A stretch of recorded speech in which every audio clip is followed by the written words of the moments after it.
कि उसे वह बात याद आ गई जो उसने उसे कुछ दिन पहले बताई थी। लिन फेंग ने तुरंत उसके आंतरिक संघर्ष को समझ लिया, लेकिन उसने उस पर दबाव नहीं डाला। कुछ दिन पहले ही उन्होंने किंग लिन को उनकी अनोखी आंखों के बारे में बताया था। साथ ही उसने उसे दो विकल्प दिए। सबसे पहले जियानान अकादमी तक उसका अनुसरण करें। दूसरा, स्वर्गीय सर्प हवेली पर जाएं। सबसे पहले किंग लिन ने दृढ़ता से पहला विकल्प चुना। हालांकि जब लिन फेंग ने समझाया कि हेवनली सरपेंट मिशन में जाने से वह बहुत मजबूत हो जाएगी और उसे भविष्य में सबसे बड़ा समर्थन मिलेगा, उस क्षण वह झिझकी। जियानान अकादमी में जाने का मतलब था कि वह अपने प्रिय युवा मास्टर के साथ रह सकती थी। हेवनली सरपेंट हवेली में जाने का मतलब था कि वह अधिक शक्ति हासिल कर सकती थी और भविष्य में उसकी और अधिक मदद कर सकती थी। इस दुविधा ने युवा लड़की को तोड़ कर रख दिया। हालांकि लिन फेंग को उम्मीद थी कि वह हेवनली सरपेंट मिशन को चुनेंगी। वहां उसे सर्वोत्तम खेती के संसाधन प्राप्त होंगे। आखिरकार जियानान अकादमी ने पहले कभी किसी को triple jade green snake flower pupils के साथ प्रशिक्षित नहीं किया था। उन्हें इस बात का कोई अंदाजा नहीं था कि उनके पास उसके लिए सही तकनीकें भी हैं या नहीं। ऐसा कहा जा रहा है कि उन्होंने किंग लिन को तुरंत निर्णय लेने के लिए मजबूर नहीं किया, लेकिन यह देखते हुए कि वह पहले ही इतने साल बर्बाद कर चुकी है, उसे जल्द से जल्द अपनी रक्तधारा को जगाने की जरूरत थी। इसलिए उसने इस पर विचार करने के लिए उसे केवल 3 दिन का समय दिया। और आज तीसरा दिन था। युवा मास्टर, आपने कहा था कि एक बार जब मैं अपनी triple jade green snake flower पुतलियों को जगाऊंगा तो हेवनली सरपेंट मिशन इसे समझ जाएगा और मुझे वापस लाने के लिए विशेषज्ञों को भेजेगा, है ना? एक लंबी चुप्पी के बाद किंग लिन की स्पष्ट आवाज आखिरकार कमरे में गूंज उठी। यह सही है, लिन फेंग ने सिर हिलाया। वे किस स्तर के होंगे? संभवतः एक डॉ हुआंग, लिन फेंग ने मूल कहानी को याद करने के बाद उत्तर दिया। किंग लिन ने अपना सिर उठाया और लिन फेंग की ओर देखा। फिर उसने अचानक पूछा, फिर अगर मैं उनसे युवा मास्टर को उस खजाने को वापस लाने में मदद करने के लिए कहूं तो क्या वे सहमत होंगे? किंग लिन, आप? यह सुनकर लिन फेंग उसके इरादों को कैसे नहीं समझ सकीं। एक पल के लिए उसे समझ नहीं आया कि क्या कहे। सबसे पहले उन्होंने किंग लिन को केवल उसकी प्रतिभा के कारण लिया, लेकिन अब यह देखकर कि कैसे वह स्वर्गीय ज्वाला प्राप्त करने में उसकी मदद करने के लिए एक दूर और अपरिचित स्थान पर जाने को तैयार थी। अगर उसने कहा कि वह प्रभावित नहीं हुआ तो यह झूठ होगा। वह सहज रूप से मना करना चाहता था, लेकिन जब उसने अपना मुंह खोला तो उसने पाया कि वह ऐसा नहीं कर सकता। ऐसा इसलिए नहीं था क्योंकि उसे ग्रीन लोटस कोर फ्लेम की सख्त जरूरत थी। ऐसा इसलिए था क्योंकि किंग लिन के विकास के लिए हेवनली सरपेंट मिशन सबसे अच्छी जगह थी। यह ठीक है, युवा मास्टर, किंग लिन ने धीरे से अपनी आस्तीन खींचते हुए मुस्कुराया। वह सचमुच खुश लग रही थी।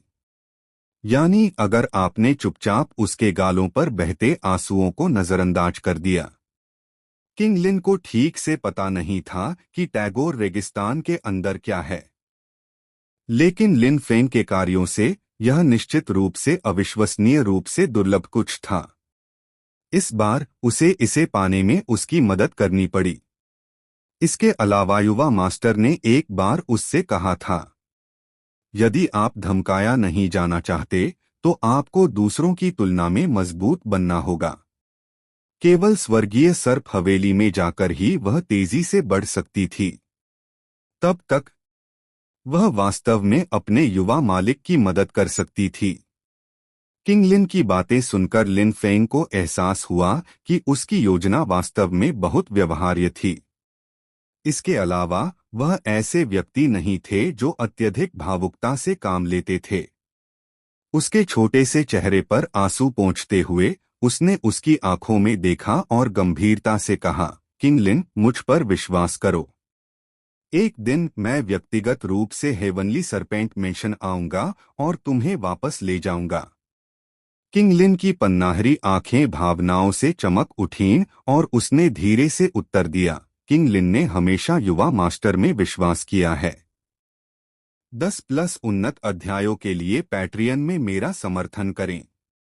पैट्रियन कॉम याओइक नंबर 37 अध्याय 37 से 37 triple jade green snake flower pupils को जागृत करना। नंबर 38 अध्याय 38 से 38 हॉर्नड वाइपर किंग को नियंत्रित करना। 10+ उन्नत अध्यायों के लिए पैट्रियन में मेरा समर्थन करें। पैट्रियन कॉम याओइक। इस दृश्य को देखकर लिन फेंग को पता चल गया कि डेजर्ट रॉक सरपेंट को किंग लिन ने पहले ही सफलतापूर्वक नियंत्रित कर लिया है। उसकी आंखों में उत्साह की एक झलक चमक उठी। जब तक उन्होंने पर्याप्त सांप प्रकार के जादुई जानवरों को नियंत्रित किया, तब तक स्वर्गीय ज्वाला को खोजने की उनकी संभावना बहुत बढ़ जाएगी। मम्मा। जैसे ही लिन फेंग संभावनाओं की कल्पना कर रहा था, उसकी बाहों में किंग लिन ने हल्की कराह निकाली और धीरे से जाग गया। अपने उदास छोटे सिर को हिलाते हुए उसने लिन फेंग की ओर देखा, जो उसे पकड़ रहा था, और उसका छोटा चेहरा थोड़ा लाल हो गया। यह देखकर लिन फेंग ने तुरंत अपनी उंगलियों से उसकी कनपटियों की मालिश की, जिससे उसे अपनी ऊर्जा वापस पाने में मदद मिली। अपने आसपास नजर डालने के बाद उसने डेजर्ट रॉक सर्प को अभी भी पास में निष्क्रिय अवस्था में देखा। जैसे ही उसने इसे देखा, किंग लिन को तुरंत ऐसा लगा जैसे उसने इसके साथ कोई अजीब संबंध स्थापित कर लिया हो। उसके विचारों की थोड़ी सी हलचल के साथ डेजर्ट रॉक सर्प ने तदनुसार प्रतिक्रिया व्यक्त की, अपनी पूंछ घुमाई और तेजी से उस स्थान की ओर सरक गया जिसे उसने आदेश दिया था। यह देखकर किंग लिन ने कमजोर लेकिन उत्साहित होकर कहा, यंग मास्टर, क्या हम सफल हुए? लिन फेंग ने हंसते हुए जवाब दिया, यह सही है, हम सफल हुए। यह सुनकर किंग लिन का चेहरा तुरंत खुशी से चमक उठा और वह मुस्कुरा दी। यह बहुत अच्छा है। अब किंग लिन अंततः यंग मास्टर की मदद कर सकता है। बेशक लिन फेंग और किंग लिन ही इस समय उत्साहित नहीं थे। रॉक डेजर्ट सिटी से ज्यादा दूर नहीं, एक निश्चित चौकी पर खेती कर रहे एक अधेड़ उम्र के व्यक्ति को अचानक एक अजीब उतार चढ़ाव महसूस हुआ। वह तुरंत अपनी खेती से हट गया और अपना सिर दूर रेगिस्तान की ओर कर लिया। एक पल के लिए विचार करने के बाद कुछ दिमाग में आया और उसने चौंकते हुए कहा, triple jade green snake flower pupils. इस विचार पर उसने तुरंत वह सब कुछ छोड़ दिया जो वह कर रहा था और पूरी गति से उत्तर की ओर दौड़ पड़ा। उनके वस्त्र हवा में लहरा रहे थे, जिससे उनकी पोशाक पर हल्का सा दिखाई देने वाला अक्षर मोह दिखाई दे रहा था। इस बीच दूर आकाश सर्प साम्राज्य में एक बुजुर्ग व्यक्ति जो अज्ञात समय से ध्यान कर रहा था, उसने अचानक अपनी आंखें खोलीं। उसकी नजर तेजी से जियामा साम्राज्य की दिशा पर टिक गई। उसकी उंगलियां थोड़ी सी हिलीं और कई आत्मा प्रसारण तेजी से उसके आदेशों को प्रसारित करते हुए बाहर निकले। कुछ ही समय में किंग लिन पूरी तरह से ठीक हो गया था। अब तक वह अपने पिछले डर को पूरी तरह से भूल चुकी थी और सिकुड़े हुए डेजर्ट रॉक सरपेंट को अपने हाथों में लेकर खुशी से खेल रही थी। उसने इसे एक नाम भी दिया, लिटिल यांग। लिन फेंग उसके पास बैठा था, उसकी निगाहों में ईर्ष्या का संकेत था। किंग लिन द्वारा डेजर्ट रॉक सर्प को वश में करने के बाद उसकी triple jade green snake flower पुतलियों ने उसे वापस खिलाने से पहले जानवर की ऊर्जा को स्वचालित रूप से अवशोषित कर लिया। इस वजह से किंग लिन, जो पहले से ही डू क्यूई के 8वें चरण को तोड़ने के करीब था, फीडबैक ऊर्जा की बदौलत सीधे एक ही बार में आगे बढ़ गया। यह दृश्य देखकर लिन फेंग को समझ नहीं आया कि क्या कहे। उस समय सफलता हासिल करने से पहले उन्होंने कई महीनों तक अथक परिश्रम किया था, लेकिन अब थोड़ी देर आराम करने के बाद लिन फेंग ने पूछा, किंग लिन, इससे पूछें कि क्या यह आसपास किसी ऐसे स्थान के बारे में जानता है जहां तापमान असामान्य रूप से अधिक है। ठीक है यंग मास्टर। यह सुनकर किंग लिन ने तुरंत लिटिल यान के साथ संवाद करना शुरू कर दिया। एक क्षण बाद किंग लिन थोड़ा निराश दिखे और कहा, यंग मास्टर, लिटिल यान का कहना है कि इस क्षेत्र में ऐसी कोई जगह नहीं है। यह ठीक है। हम एक मजबूत सर्प प्रकार के जादुई जानवर की खोज करते रहेंगे। फिर हम उसे देखने में मदद करने के लिए कुछ निचले स्तर के जानवरों को आदेश देंगे। इससे चीजें बहुत आसान हो जाएंगी। लिन फेंग ने किंग लिन के रेशमी बालों को धीरे से सहलाया और धीरे से बोला। यह सुनकर किंग लिन पीछे मुड़े और लिटिल यान के साथ कुछ और शब्द बोले। यंग मास्टर, लिटिल यान का कहना है कि पूर्व की ओर ज्यादा दूर नहीं, एक रैंक 3 हॉर्नड वाइपर किंग है। क्या हमें वहां जाना चाहिए? यह सुनकर लिन फेंग कुछ हद तक ललचा गए। हॉर्नड वाइपर किंग डेजर्ट हॉर्नड वाइपर के नेता को दी गई उपाधि थी, जो रेगिस्तान में समूह में रहने वाले सर्प प्रकार के जादुई जानवरों की एक प्रजाति थी। उनका स्तर आम तौर पर रैंक 3 पर था, लेकिन युद्ध शक्ति के मामले में वे 9 सितारा दाडूशी को प्रतिद्वंद्वी कर सकते थे। इसके अलावा वे अपने रिश्तेदारों के साथ संयुक्त हमले कर सकते हैं, जिससे वे दुर्जय प्रतिद्वंद्वी बन सकते हैं। यहाँ तक कि एक औसत निम्नस्तरीय डूलिंग भी उन्हें आसानी से उकसाने की हिम्मत नहीं करेगा। हालांकि जबकि लिन फेंग इस समय इसे हरा नहीं सकते थे अगर वे इसे नियंत्रित करने में विफल रहे। अपनी उड़ान डू तकनीक के साथ लिन फेंग को विश्वास था कि वह किंग लिन के साथ सफलतापूर्वक बच सकता है।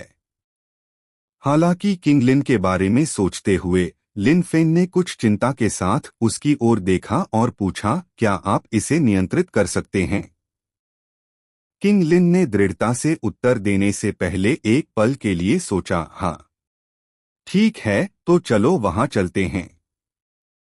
किंग लिन की प्रतिक्रिया सुनकर लिन फेंग को अब कोई झिझक नहीं हुई। वह तुरंत खड़ा हो गया, किंग लिन को अपने पीछे ढालते हुए और पूर्व की ओर चल दिया। जल्द ही वे दोनों हॉर्नड वाइपर किंग के क्षेत्र में पहुंचे। 10 मीटर से अधिक लंबे और लगभग 1 मीटर मोटे विशाल जीव को देखकर वे दोनों घबराहट से उसे निगलने से नहीं रोक सके। यदि किंग लिन नहीं होती तो लिन फेंग ने कभी भी ऐसे राक्षस को भड़काने की हिम्मत नहीं की होती। थोड़ी देर रुकने के बाद यह देखकर कि किंग लिन तैयार है, लिन फेंग ने अपनी बाहें फैला दी और उसे आने का संकेत दिया। उसके हाव भाव को देखकर किंग लिन ने तुरंत अपना डर दूर कर दिया। उसके होठों के कोने पर एक छोटी सी मुस्कान दिखाई दी। वह तेजी से कुछ कदम आगे बढ़ी, फिर हवा में उछल गई। उसका खूबसूरत शरीर लिन फेंग के आलिंगन में सटीक रूप से समा गया। उसकी बाहें युवक की कमर के चारों ओर कसकर लिपट गईं और उसने अपना छोटा सिर उसकी छाती में दबा दिया। लिन फेंग की खुशबू में सांस लेते हुए इस समय किंग लिन को लगा कि भले ही उसे आग से गुजरना पड़े या ब्लेड के पहाड़ पर चढ़ना पड़े, वह संकोच नहीं करेगी। किंग लिन को अपनी बाहों में पकड़कर लिन फेंग ने तुरंत अपनी डूक्यूई को सक्रिय कर दिया। एक जोरदार उछाल के साथ उसके पीछे बैंगनी पंखों का एक जोड़ा लहरा रहा था। अपने बैंगनी बादल पंखों के हल्के से कंपन के साथ लिन फेंग एक काली छाया में बदल गया जो आकाश में उड़ रही थी। एक बार हॉर्नड वाइपर किंग के ऊपर लिन फेंग ने किंग लिन को अपनी बाहों में देखा और कहा, किंग लिन, इसका ध्यान आकर्षित करो। किंग लिन ने सिर हिलाया और अपनी स्टोरेज रिंग से कपड़े में लिपटा एक बड़ा पैकेज निकाला।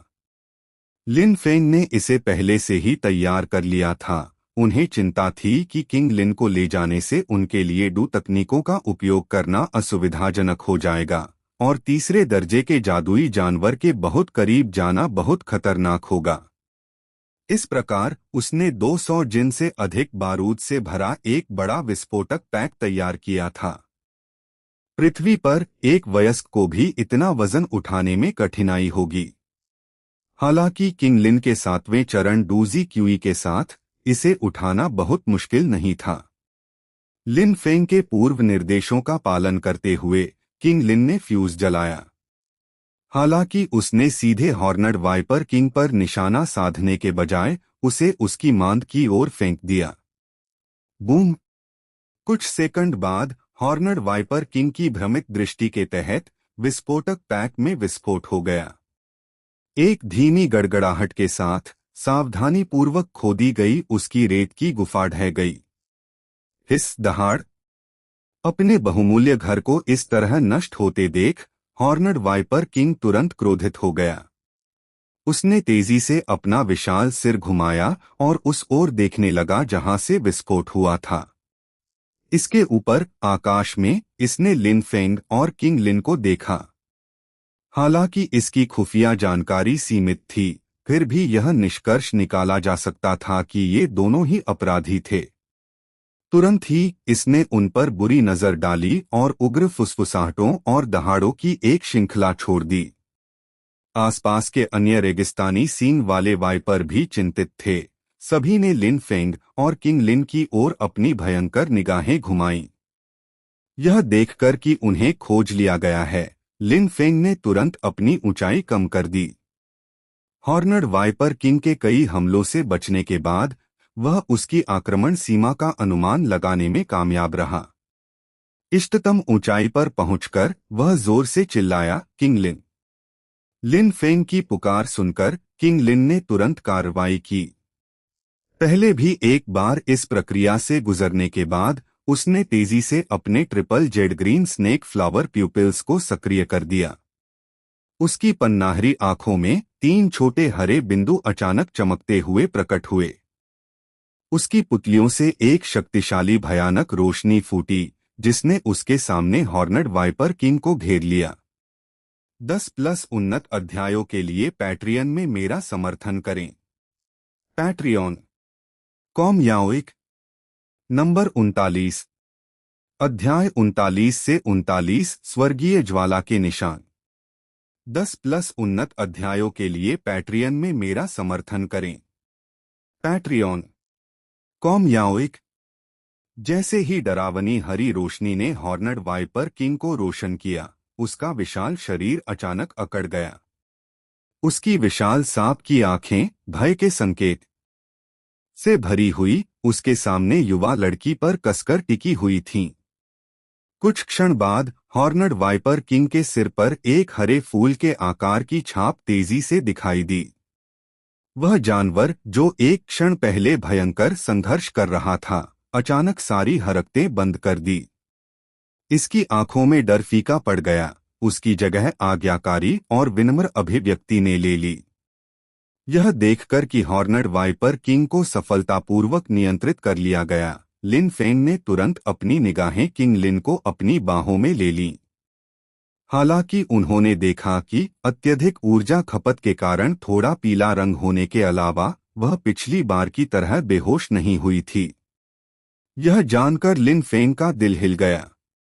ऐसा लग रहा था कि जैसे जैसे किंग लिन अपने triple jade green snake flower pupils में अधिक कुशल होती जाएगी, ऊर्जा की खपत धीरे धीरे कम होती जाएगी।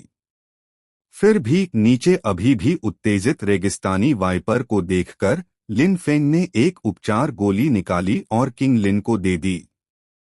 फिर उन्होंने कहा, किंग लिन, हॉर्नड वाइपर किंग को अपने कबीले के बाकी सदस्यों को शांत होने का आदेश दें।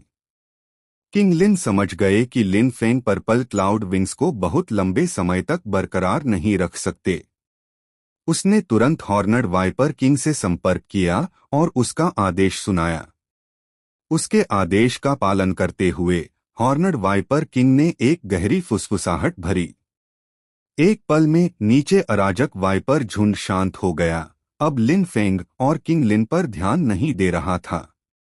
उतरने के बाद लिन फेंग ने हॉर्नड वाइपर किंग से सवाल करने से पहले किंग लिन की कुछ ताकत वापस आने का इंतजार किया कि क्या उसने आसपास असामान्य रूप से उच्च तापमान वाले किसी क्षेत्र को महसूस किया था।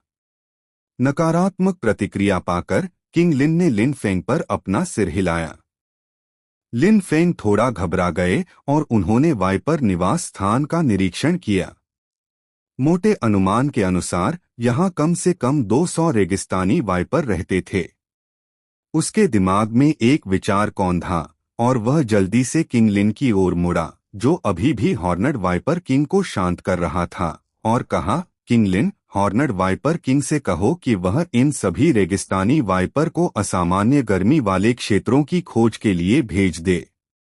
यह सुनकर किंग लिन को तुरंत एहसास हुआ कि यह एक उत्कृष्ट विचार था। उसने तुरंत लिन फेंग की आज्ञा हॉर्नड वाइपर किंग को बता दी। कुछ ही देर में गहरी फुसफुसाहट की आवाजें गूंज उठीं और आसपास के रेगिस्तानी वाइपर तेजी से बाहर निकल गए और सभी दिशाओं में व्यवस्थित तरीके से फैल गए। युवा मास्टर, मुझे लगता है कि हमने अंततः इसे पा लिया है। रेत के टीले के ऊपर युवा लड़की का चेहरा उत्साह से चमक उठा। उसकी तेज आवाज लिन फेंग को पुकार रही थी। ठीक है, मैं आ रहा हूं।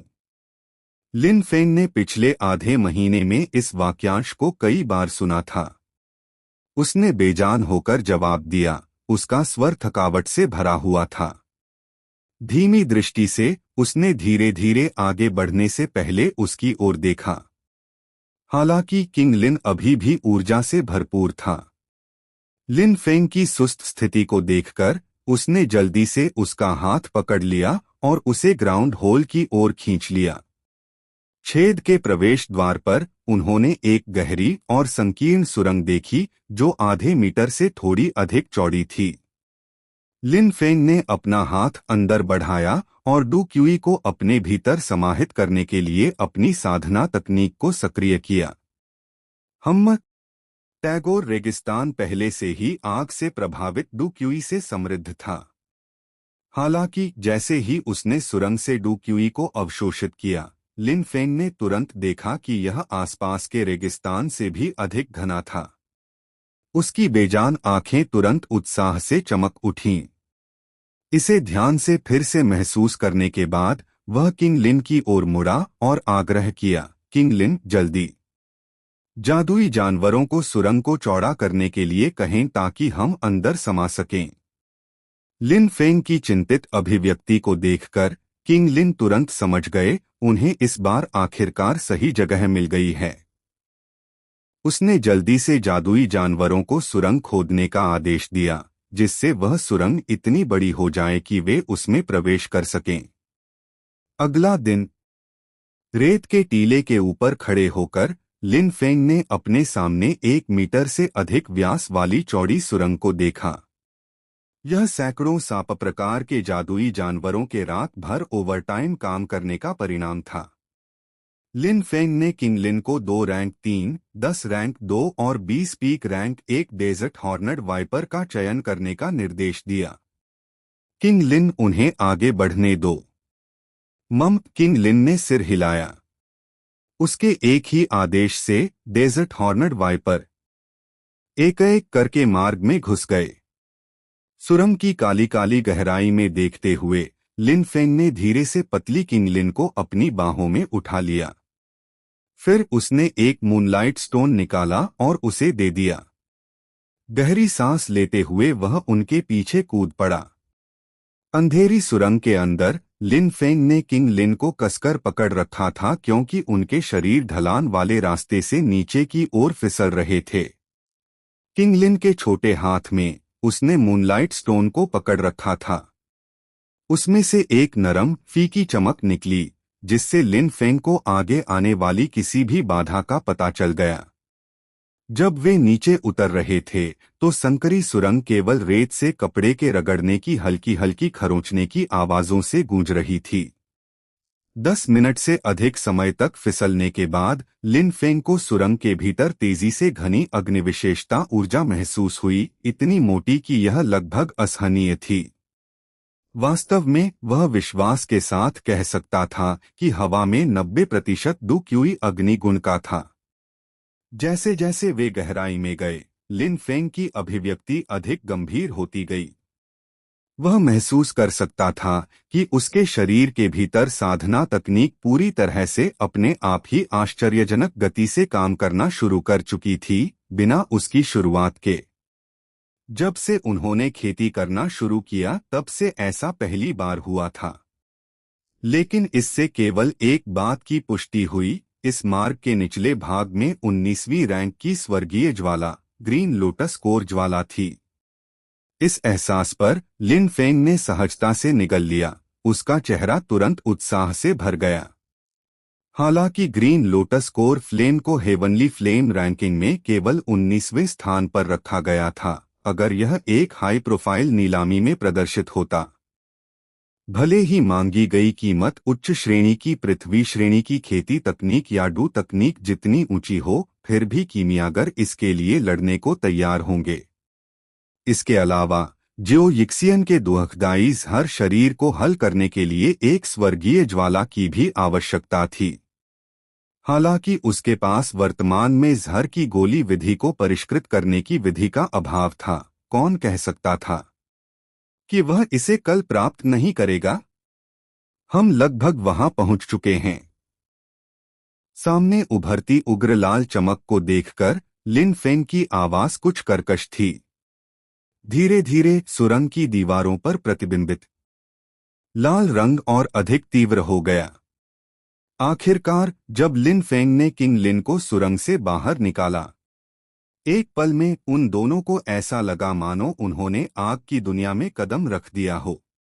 विशाल भूमिगत गुफा में पिघला हुआ लावा धीरे धीरे पूरे इलाके में बहता था, जबकि कभी कभी इसकी सतह से बड़े पैमाने पर बुलबुले उठते थे। कुछ क्षण बाद एक हल्की सी आवाज के साथ बूम, एक बुलबुला तेजी से फूटा, जिससे चिलचिलाती मैग्मा चमकदार लाल आतिशबाजी की तरह हवा में फैल गई। संकरी सुरंग के निकास के किनारे पर खड़े होकर वे दोनों अपने सामने लावा के प्रतीत होने वाले अंधीन समुद्र को एकटक देखते रहे, सदमे में पूरी तरह से अवाक रह गए। काफी देर तक लिन फेंग आखिरकार किंग लिन से बात करने से पहले चुप रहे। इस वातावरण में अंदर एक दो सिर वाला ज्वाला आत्मा सर्प होना चाहिए। पहले हॉर्नड वाइपर किंग को छोड़े। एक पल में मैं इसे लुभाने की कोशिश करूंगा। आपको इसे नियंत्रित करने के अवसर का लाभ उठाना होगा, अन्यथा। लिन फेंग गंभीरता से आगे बढ़ने से पहले कुछ देर रुके। हमारे पास अपनी जान बचाने के लिए भागने के अलावा कोई विकल्प नहीं होगा। अगर वह चीज यहां अनियंत्रित हो जाती है तो अकेले बिखरने वाला मैग्मा कुछ ऐसा है जिसे हम में से कोई भी बर्दाश्त नहीं कर सकता है। 10+ उन्नत अध्यायों के लिए पैट्रियन में मेरा समर्थन करें। patreon.com याओइक number 40। अध्याय 40 से 40, दो सिर वाले ज्वाला आत्मा सर्प को वश में करना। 10+ उन्नत अध्यायों के लिए पैट्रियन में मेरा समर्थन करें। patreon.com याओइक युवा मास्टर, सावधान रहें। मैं अस्पष्ट रूप से महसूस कर सकता हूं कि मैग्मा के भीतर वास्तव में कुछ छिपा हुआ है और यह बहुत मजबूत है। लेकिन चिंता न करें, मैं इसे नियंत्रित करने के लिए हर संभव प्रयास करूंगा। लिन फेंग के शब्दों को सुनकर किंग लिन ने अपनी छोटी मुट्ठियां कसकर भींच लीं। उसका आमतौर पर नाजुक चेहरा एक अस्वाभाविक रूप से गंभीर अभिव्यक्ति दिखा रहा था। लिन फेंग ने सिर हिलाया।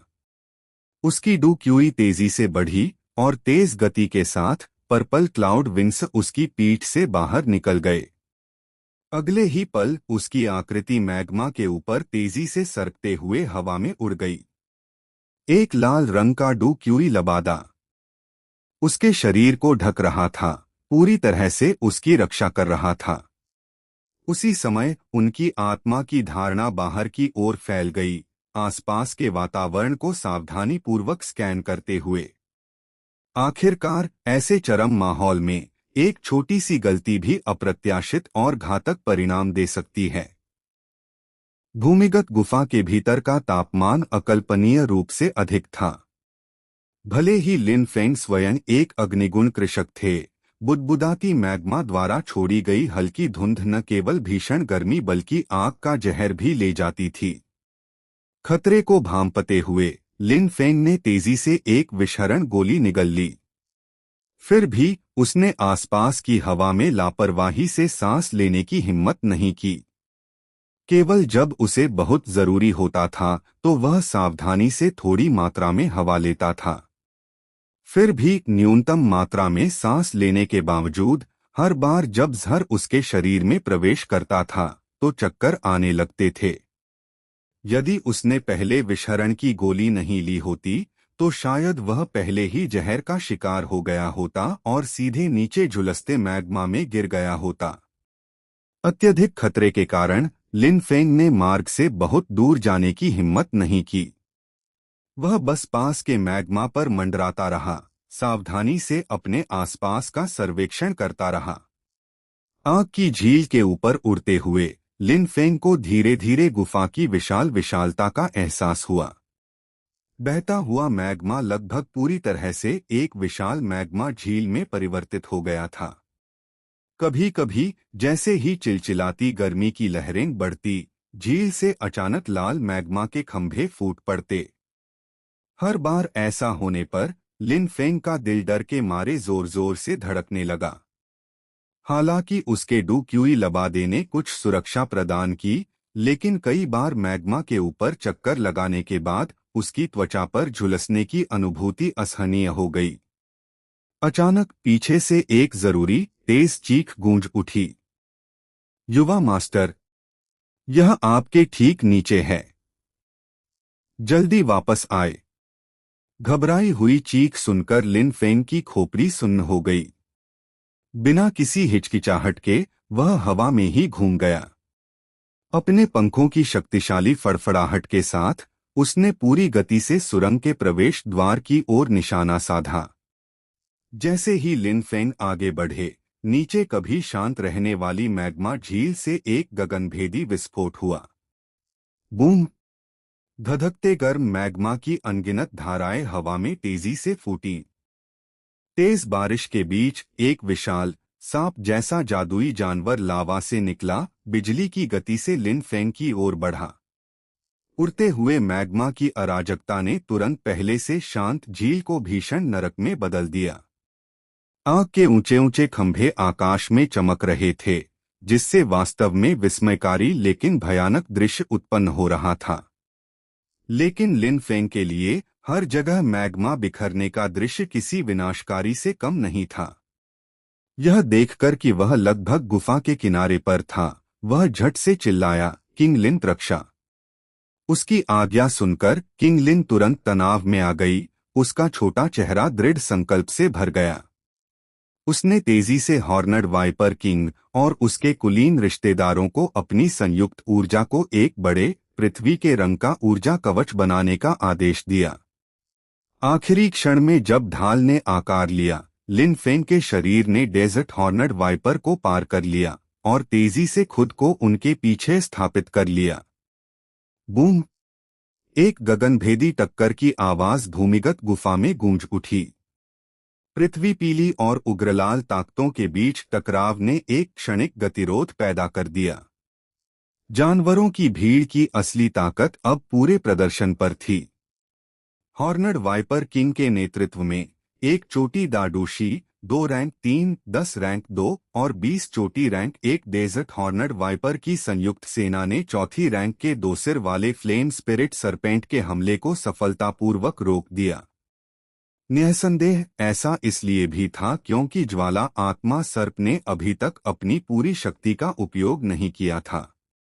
सबसे पहले इसका इरादा केवल लिन फेंग एकमात्र डूशी को मारने का था और उसने बाहर जाने की कोई जरूरत नहीं समझी।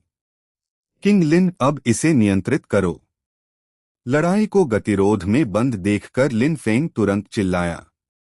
यद्यपि रेगिस्तानी सींग वाले वाइपर की पृथ्वी विशेषता ने उच्च सुरक्षा प्रदान की, यह अंततः अग्निप्रधान वातावरण था।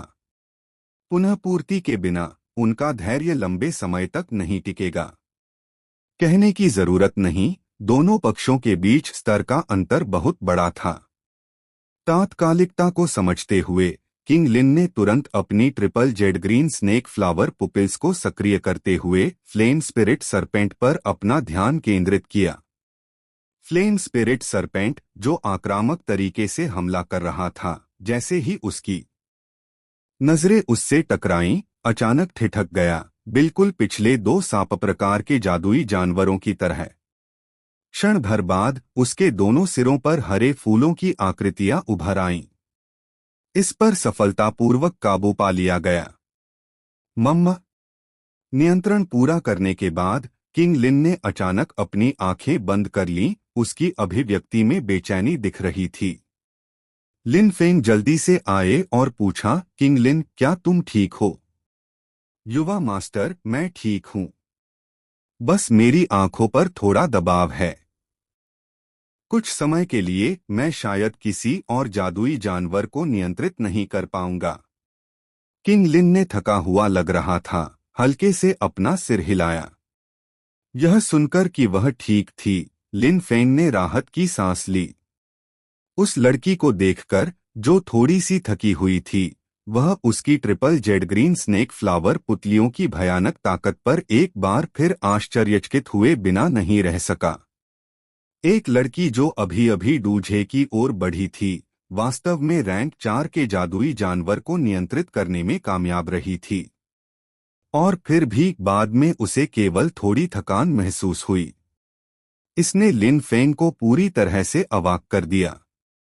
हालांकि उसकी थकान देखकर उसे गहरा अपराध बोध हुआ। पिछले दिनों ग्रीन लोटस कोर फ्लेम की खोज में किंग लिन ही सारा काम कर रहे थे। नहीं, सटीक रूप से कहा जाए तो उसने लगभग सब कुछ किया था, जबकि उसने खुद बमुश्किल ही योगदान दिया था। लेकिन कोई अन्य विकल्प नहीं था। मूल कथानक के अनुसार एक मौका था कि मो कबीले ने पहले ही किंग लिन के triple jade green snake flower pupils की खोज कर ली थी। मो कबीले के डूलिंग विशेषज्ञों से निपटने के लिए लिन फेंग को रैंक 4 के जादुई जानवर को वश में करना था। तभी वह उनकी सुरक्षा को अधिकतम कर सकता था। अन्यथा यदि मो कबीले ने वास्तव में लोगों को उनके पीछे भेजा, तो परिणाम अकल्पनीय होंगे। कुछ समय बाद किंग लिन पूरी तरह से ठीक हो गए। बिना देर किए उसने फ्लेम स्पिरिट सर्प से स्वर्गीय ज्वाला के बारे में पूछताछ शुरू कर दी। कुछ क्षण बाद लड़की आंखों में खुशी के साथ लिन फेंग की ओर मुड़ी। युवा मास्टर, जियो लिंग का कहना है कि नीचे एक नीली लौ है, लेकिन इसका तापमान अकल्पनीय रूप से अधिक है। इसने एक बार अपनी ताकत बढ़ाने के लिए लौ को भस्म करने की कोशिश की, लेकिन इसके बजाय यह गंभीर रूप से जल गया। उसके बाद उसने फिर कभी इसके पास जाने की हिम्मत नहीं की। लिन फेंग ने सराहना के संकेत के रूप में किंग लिन के बालों को धीरे से सहलाया। उनके अंतरंग हाव भाव को महसूस करते हुए किंग लिन के चेहरे पर तुरंत एक उज्ज्वल मुस्कान खिल गई। हालांकि जब लिन फेंग ने फ्लेम स्पिरिट सरपेंट के लापरवाह प्रयास पर कार्रवाई की, तो उसकी पलकें थोड़ी हिल गईं। उसने यह उम्मीद नहीं की थी कि यह जानवर इतना साहसी होगा। इसने वास्तव में सीधे स्वर्गीय ज्वाला को निगलने की कोशिश की। इस पूरे सांप ने इस वाक्यांश को मूर्त रूप दिया, अज्ञानता आनंद है। 10+ उन्नत अध्यायों के लिए पैट्रियन में मेरा समर्थन करें। patreon.com याओइक। नंबर 41। अध्याय 41 से 41 मो कबीले का हमला। नंबर 42। अध्याय 42 से 42 मोचेंग। नंबर 43। अध्याय 43 से 43 पर्वत को तोड़ने वाली भुजा। नंबर 44। अध्याय 44 से 44 मो चेंग की हत्या। 10+ उन्नत अध्यायों के लिए पैट्रियन में मेरा समर्थन करें। पैट्रियन कॉम याओइक। दो दाडूशी की लगातार मौतों ने मो चेंग को संकट की भारी भावना से भर दिया। आकाश में लिन फेंग को घूरते हुए उसका पूरा शरीर गुस्से से कांप उठा। यदि लिन फेंग की उड़ने वाली डू तकनीक नहीं होती तो किंग लिन पर तेजी से कब्जा करने से पहले उसे केवल रैंक 4 के जादुई जानवर को पीछे हटाना पड़ता। तो फिर वह ऐसी मुसीबत में कैसे पड़ गया? फिलहाल मो चेंग की इच्छा थी कि वह लिन फेंग की जिंदा खाल उतार सके, उसका खून पी सके और उसके मांस का आनंद ले सके। भूल जाओ, अब पीछे हटने का कोई मतलब नहीं है। उसकी बाईं भुजा के तेज झटके के साथ छिपी हुई ताकत के एक उछाल ने उसकी आस्तीन को टुकड़े टुकड़े कर दिया। हवा के संपर्क में आने पर उसकी बाह की नसें छोटे सांपों की तरह उभर आईं, जो उसकी त्वचा के नीचे छटपटा रही थीं। उनकी हथेली में भी एक अजीब बदलाव आया था, पहले की तुलना में काफी व्यापक हो गया। यहाँ तक कि उसके नाखून भी आधा इंच बढ़ गए थे और गहरे काले हो गए थे। इस समय मो चेंग का हाथ अब किसी इंसान जैसा नहीं लग रहा था। इसके बजाय यह किसी जादुई जानवर के अंग जैसा दिखता था। पूरी बाह पर हल्का लाल रंग छा गया। कुछ क्षण बाद वह पूरी तरह से लाल हो गया, मानो आग की लपटों में लिपटा हुआ हो। जानवर, नरक में जाओ। जैसे ही डू क्यूई अपने माउंटेन शैटरिंग आर्म से गुजरा, उसकी शक्ति भयानक स्तर तक बढ़ गई। यहाँ तक कि 8 सितारा डू लिंग भी इस हमले का सामना करने में संकोच करेगा। पहाड़ की मुट्ठी खोलना। केवल माउंटेन शैटरिंग आर्म से संतुष्ट नहीं होने पर मो चेंग ने एक high grade black class do तकनीक सक्रिय की, माउंटेन फिस्ट खोलना। दोनों क्षमताओं के एक साथ एकत्रित होने से शक्ति में तेजी से वृद्धि हुई। यदि जियो लिंग ने 9 सितारा डू लिंग के बराबर युद्ध शक्ति के साथ भी सीधा प्रहार किया तो यह संभवतः मौके पर ही नष्ट हो जाएगा।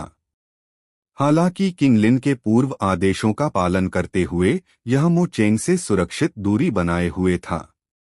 इसके अलावा इसकी जादुई जानवर प्रवृत्ति ने एक चेतावनी चिल्लाई। मो चेंग के हाथ में संघनित होने वाली ऊर्जा एक पूर्ण घातक खतरा थी। जियो लिंग का विशाल शरीर सहज रूप से तेज गति से पीछे हट गया। उसी समय डू क्यूई की हिंसक आग उसके दोनों सिरों पर घनीभूत होने लगी। जियो लिंग की भयभीत प्रतिक्रिया देखकर मो चेंग ने एक भयावह हंसी निकाली। अतीत में अपने से अधिक शक्तिशाली विरोधियों को मारने का कारण न केवल घातक माउंटेन शैटरिंग आर्म था, बल्कि उसकी अत्यधिक गति भी थी, जो उसे अपने दुश्मनों के करीब पहुंचने और घातक हमला करने की अनुमति देती थी। अपनी डू क्यूई को अपने पैरों में डालते हुए मो चेंग का शरीर हल्का हो गया और उसने जोर से चिल्लाया, लोग्रेड ब्लैक क्लास डू तकनीक तैराकी शारीरिक कदम। एक पल में उसकी गति बढ़ गई और उसने एक प्रेत की तरह पीछे हट रहे जियोलिंग की ओर गोली चला दी। अपने दुश्मन को करीब आता देख जियोलिंग घबरा गया और उसने ऊर्जा इकट्ठा करने का प्रयास छोड़ दिया। इसके 2 विशाल सिर खुल गए, जिससे हिंसक हमलों की 2 धाराएं एक एकल उग्र किरण में विलीन हो गईं जो मो चेंग की ओर बढ़ी। उसी समय इसकी पीछे हटने की गति तेजी से बढ़ गई, जिससे एक विशाल बात की छवि पीछे छूट गई। बूम! उग्र किरण मो चेंग की ओपनिंग माउंटेन फिस्ट से जोर से टकराई। डू क्यूई की एक सदमे की लहर सभी दिशाओं में फैल गई। ऊपर लिन फेंग ने झट से किंग लिन को अपनी बाहों में ढाल लिया और भयानक झटके से बमुश्किल बचते हुए तेजी से किनारे की ओर उड़ गया। एकमात्र डू लिंग के पास पहले से ही इतनी जबरदस्त ताकत है। मैं कल्पना भी नहीं कर सकता कि जब मजबूत कृषक भी लड़ते हैं तो किस तरह का दृश्य सामने आता है।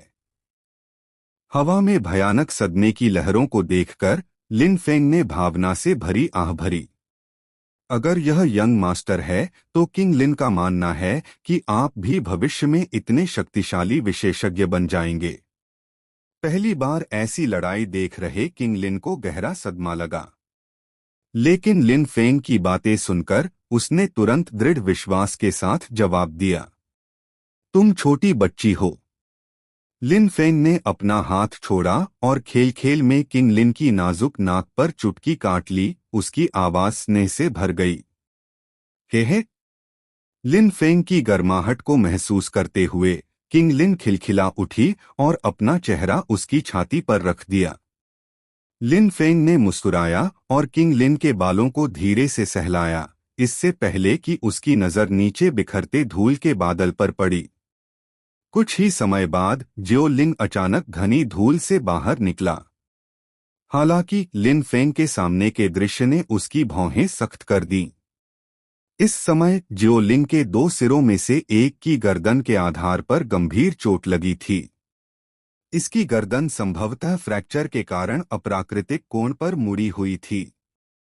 इस बीच उसकी पूंछ पर एक लंबा गहरा घाव हो गया था, जिससे फटे हुए तराजू के नीचे हल्का सफेद मांस दिखाई दे रहा था। घाव से खून बहता रहा। हालांकि मो चेंग को और भी बुरी किस्मत का सामना करना पड़ा था।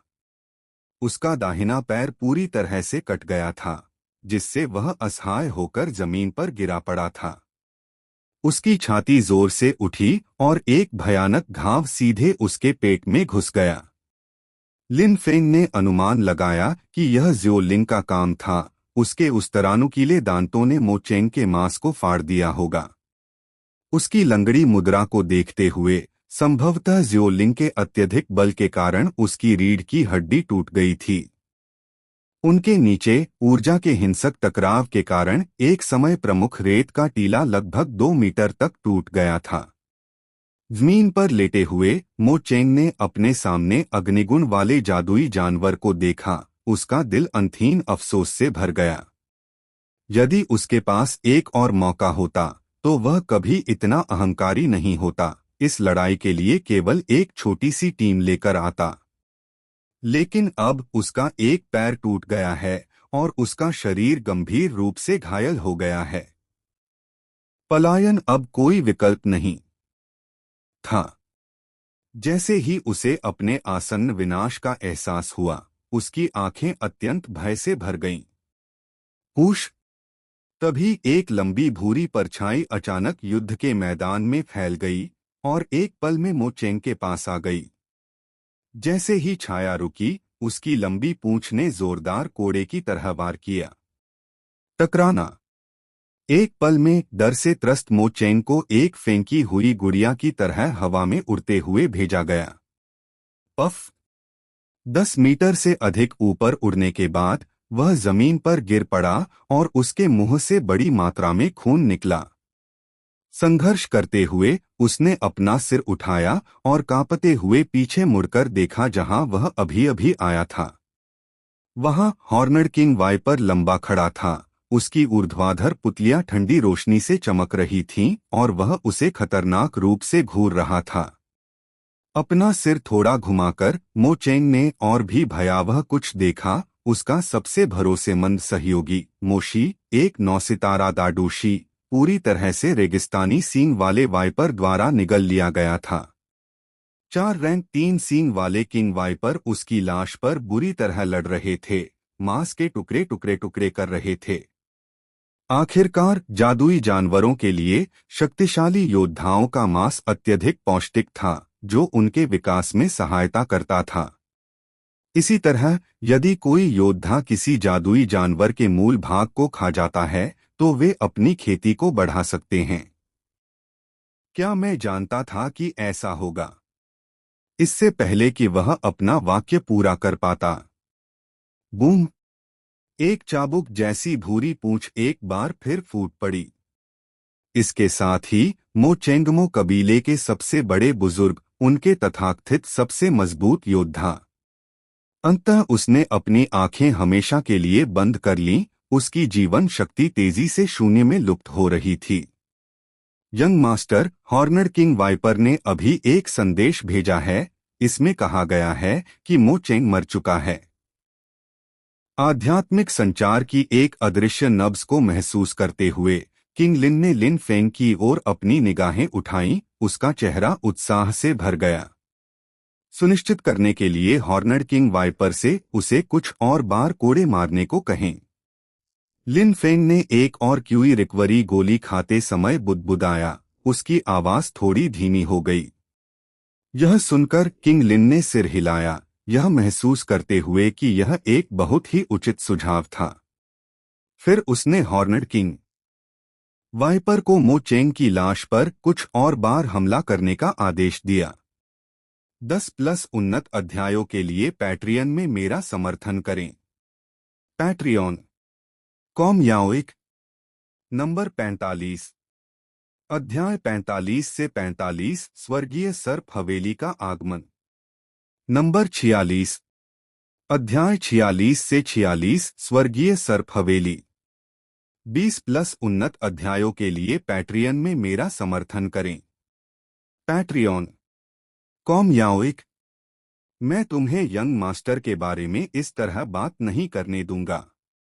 अगर तुमने मना कर दिया तो मैं खुद को अंधा कर लूंगा। तुम्हारे साथ वापस जाने के बजाय मैं अंधा हो जाना पसंद करूंगा। जैसे ही किंग लिन ने बोलना समाप्त किया, उसके नियंत्रण में जियो लिंग और हॉर्नड वाइपर किंग वास्तव में अपने खून के दमन से उबरने में कामयाब रहे और उसके सामने मजबूती से खड़े हो गए।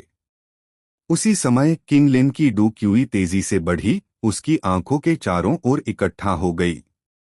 रुको रुको संत, उस पागल औरत की बकवास मत सुनो। हम इसके माध्यम से बात कर सकते हैं। अगर आपको मदद की जरूरत है तो हम मदद करेंगे। इस तरह के चरम पर जाने की कोई जरूरत नहीं है। दूसरी ओर बाई या किंग लिन के संकल्प से इतनी भयभीत थी कि उसकी आत्मा ने लगभग उसका शरीर छोड़ दिया था। उसने तुरंत उसे मना करने की कोशिश की। आखिरकार triple jade green snake flower pupils एक अविश्वसनीय रूप से दुर्लभ शरीर था। यहाँ तक कि विशाल डू क्यूई महाद्वीप में भी 1000 वर्षों में किसी को भी इसके पास एक भी व्यक्ति नहीं दिखेगा। Triple jade green snake flower pupils की खोज में हेवनली सरपेंट मिशन के प्रमुखों और बुजुर्गों की अनगिनत पीढ़ियां पहले ही खर्च हो चुकी थीं। आखिरकार उसका पता लगाने से पहले उन्होंने दशकों तक खोज की थी। निकलने से पहले प्रमुख ने एक सख्त आदेश जारी किया था, किंग लिन को सुरक्षित वापस लाया जाना चाहिए। यदि वह सचमुच अपनी आंखें नष्ट करने पर कृतसंकल्प थी तो यह एक बड़ी आपदा होगी। उसे एक बार रोकना संभव था, लेकिन हर बार उसे रोकना असंभव। यदि किंग लिन ने वास्तव में खुद को अंधा कर लिया है और यदि वे इसके पीछे प्राथमिक कारण थे, तो यह सिर्फ उनके स्वयं के जीवन को खतरे में नहीं डालेगा। एक बार जब मुखिया क्रोधित हो गया तो उसके पीछे के परिवारों को भी डू क्यूई महाद्वीप से मिटा दिया जा सकता था। जिसने पहले बात की थी, लू मान, वह भी दंग रह गई। उसने कभी नहीं सोचा था कि लिन फेंग के साथ किंग लिन का रिश्ता इतना गहरा होगा। जब उसने लिन फेंग की ओर घूरकर देखा तो उसकी खूबसूरत आंखों में नाराजगी चमक उठी, फिर गुस्से से बोली, बोलो, तुम क्या चाहते हो? दूसरी ओर लिन फेंग भी किंग लिन की हरकतों से उतने ही हैरान थे। उन्हें अभी बोलने का मौका भी नहीं मिला था कि इस छोटी सी लड़की ने इतना नाटकीय करतब दिखाया। उसने इसकी योजना पहले से बनाई होगी, अन्यथा वह पहले से ही उन दो जादुई जानवरों के पीछे नहीं छिपती। लू मान की तेज नजर को महसूस करते हुए लिन फेंग को अपनी खोपड़ी में झुनझुनी महसूस हुई। एक गहरी सांस लेते हुए वह उसकी अधीर दृष्टि से एक पल के लिए झिझका। इसे भाड़ में जाओ, यह सब जोखिम में डालो। एक जुआ एक साइकिल को मोटरसाइकिल में बदल सकता है। इस दुनिया में यदि आप पर्याप्त मजबूत नहीं हैं तो आप एक कुत्ते से भी बदतर हैं। हो सकता है कि आप बर्बाद भी हो जाएं। इस विचार को मन में रखते हुए उन्होंने कहा, मैं आप दोनों से स्वर्गीय ज्वाला प्राप्त करने में मेरी मदद करने के लिए कहना चाहता हूं। स्वर्गीय ज्वाला बाई या और लूमान दोनों स्तब्ध थे। बेशक उन्होंने ऐसे खजानों के बारे में सुना था। एक बार परिष्कृत होने के बाद स्वर्गीय लौ न केवल किसी की युद्ध शक्ति को बढ़ा सकती है, बल्कि एक ऐसी चीज भी है जिसे कीमियागर दुनिया भर में खोजते हैं, और वे एक मध्य स्तर के छठे स्तर के कीमियागर को जानते थे। यदि वे उसके साथ स्वर्गीय ज्वाला का व्यापार करते हैं तो बदले में छठे स्तर की गोली की मांग भी संभवतः स्वीकार कर ली जाएगी। ऐसे फायदों के बारे में सोचते हुए लूमान ने अपने होंठ चाटे। छठी श्रेणी की गोली। यदि यह एक रॉयल एक्सट्रीम पिल होती जो डू हुआन की ताकत को 1 या 2 स्टार तक बढ़ा सकती थी, तब उनकी ताकत में जबरदस्त वृद्धि होगी। लूमान ने बाई या से नजरें मिलाईं, दोनों स्पष्ट रूप से लुभाने लगीं। यदि तुमने यंग मास्टर की स्वर्गीय ज्वाला पर हाथ डालने का साहस किया तो मैं तुम्हें कभी नहीं छोड़ूंगा। भेदभाव का सामना करते हुए बड़े होने के बाद किंगलिन दूसरों की अभिव्यक्तियों में बदलाव के प्रति विशेष रूप से संवेदनशील थे। उनकी प्रतिक्रिया देखकर वह तुरंत आगे बढ़ी और चेतावनी जारी की। हे संत, हम ऐसा कैसे कर सकते हैं? हमारी स्वर्गीय सर्प हवेली आखिरकार उचित है। चालाक बाई हा ने बेगुनाही का नाटक करते हुए किंगलिन पर मुस्कुराया। बाई हा एक आकर्षक मुस्कान के साथ लिन फेंग की ओर मुड़ी। छोटे आदमी, तुम अभी केवल एक दोषी हो। एक स्वर्गीय लौ तुम्हारे लिए बेकार है। इसके बारे में क्या ख्याल है? हम तुम्हें इसके बदले में 5वीं श्रेणी की गोली देंगे। तुम क्या कहते हो? हालांकि उनका लहजा दोस्ताना लग रहा था, लेकिन उनकी बड़ी बड़ी नागिन आंखें एक अलग अर्थ रखती थीं। उन्हें विश्वास था कि लिन फेंग जैसा मात्र दोषी संभवतः 5वीं श्रेणी की गोली के आकर्षण का विरोध नहीं कर सकता। आखिरकार एक साधारण डूवांग के लिए भी ऐसी गोली एक अनमोल खजाना थी। क्षमा करें, लेकिन मेरा स्वर्गीय ज्वाला से व्यापार करने का कोई इरादा नहीं है, लिन फेंग ने अपना सिर हिलाते हुए कहा। उसका इनकार सुनकर बाई या तुरंत उत्तेजित हो गई। तुम्हें क्या हुआ? वह 5वीं श्रेणी की गोली है जिसके बारे में हम बात कर रहे हैं। छोटे आदमी, तुम्हें पुनर्विचार करना चाहिए, लूमान ने एक दयालु अनुस्मारक के साथ आगे बढ़ते हुए कहा।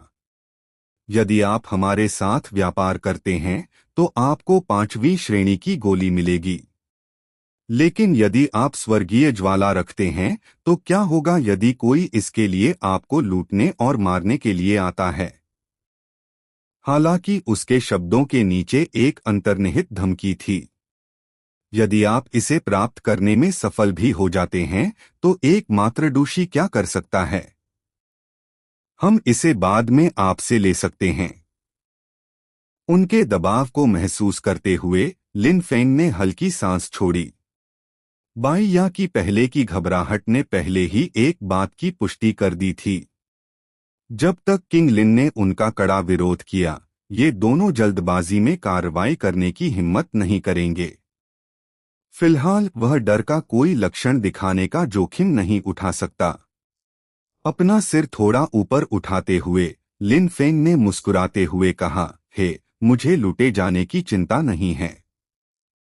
लेकिन किंग लिन, एक बार जब वह स्वर्गीय सर्प हवेली में आएगी तो निश्चित रूप से एक उच्च दर्जा प्राप्त करेगी।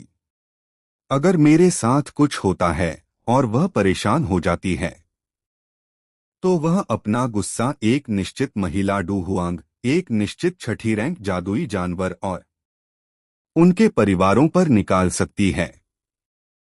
यह दुर्भाग्यपूर्ण होगा, है ना? यह सुनकर किंग लिन ने तुरंत पकड़ लिया और चतुराई से सहयोग किया। अगर यंग मास्टर को कुछ हुआ, भले ही मुझे मरना पड़े, मैं उसका बदला लूंगा। तुम छोटे छोकरे। बाई या और लूमान दोनों ने गुस्से में अपने दांत पीस लिए। लिन फेंग न केवल उनकी धमकियों से अप्रभावित रहे, बल्कि उन्होंने पासा पलट दिया और इसके बजाय उन्हें धमकाया। यदि किंग लिन का उसके साथ रिश्ता नहीं होता तो वे किसी भी अन्य डूशी को कुचल देते जिसने उनसे इस तरह बात करने की हिम्मत की होती। लेकिन किंग लिन के शब्दों ने उन्हें पीछे हटने के लिए मजबूर कर दिया। यदि उन्होंने संत को नाराज कर दिया तो एक बार जब वे स्वर्गीय सर्प हवेली में लौट आए तो वह सिर्फ एक आदेश से उनके जीवन को दुखी कर सकती थी। यह देखकर कि उन्होंने लापरवाही से काम करने की हिम्मत नहीं की, लिन फेंग ने राहत की सांस ली। वह जानता था कि उसने यह जुआ जीत लिया है। मुस्कुराते हुए उन्होंने कहा, बेशक अगर